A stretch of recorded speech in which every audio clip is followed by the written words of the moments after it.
సింహరాశి ఫలితాలు. మామి మూమే మఘ 4 పాదములు, మోటాటీటు పుబ్బ 4 పాదములు, టే ఉత్తరలో 1వ పాదం కలిసి సింహరాశి అవుతుంది. ఈ రాశికి అధిపతి రవి. కెంపు అనేటువంటి జాతి రత్నాన్ని ధరించాలి. ఎరుపు రంగు మరియు గోధుమ రంగు వస్త్రాలు ధరించడం మంచిది.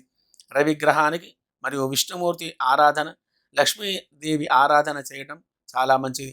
ఈ మాసం వీరు మంచి లాభాలను పొందుతారు. విద్యార్థులు చదువు గురించి ఎక్కువగా శ్రమ పడవలసి వస్తుంది. అధికమైనటువంటి శ్రమ చేసినా కానీ చివరకు ఉత్తమ ఫలితాలను మీరు పొందగలరు. వ్యాపారులు కొత్త మార్గాల వలన ఆదాయం పెంచుకోగలరు. వ్యవహారం వలన అధికమైనటువంటి లాభాలు కలిగి అధికంగా ధనాదాయం కలిగి ఉండగలరు. ఈ మాసమంతా ఆనందంగా గడపగలరు. ఉన్నతమైనటువంటి ఆశయాల సాధనకై ఎక్కువగా కృషి చేస్తారు. స్వతంత్ర వృత్తుల వారు తాము పనిచేసేటువంటి ప్రాంతంలోని మంచి కీర్తి ప్రతిష్టలు పొందగలరు. ఆర్థికమైనటువంటి విషయంలో సామాన్య ఫలితాలు కలిగి ఉంటాయి.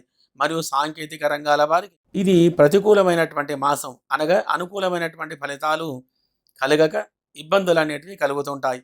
రాజకీయ రంగం వారికి ఉన్నతమైనటువంటి పదవులు లభించగలవు. అష్టైశ్వర్యాలతో మీరు తులతూగగలరు. కుటుంబ సభ్యులతో మీరు తక్కువగా కలిసి ఉంటూ ఉంటారు. ఉద్యోగం చేసేవారికి ఆ యొక్క రంగంలో అభివృద్ధి కలిగి ఉన్నతమైనటువంటి పదవి, స్థిరాస్తి కానీ ధనం కానీ లభ్యం కాగలదు.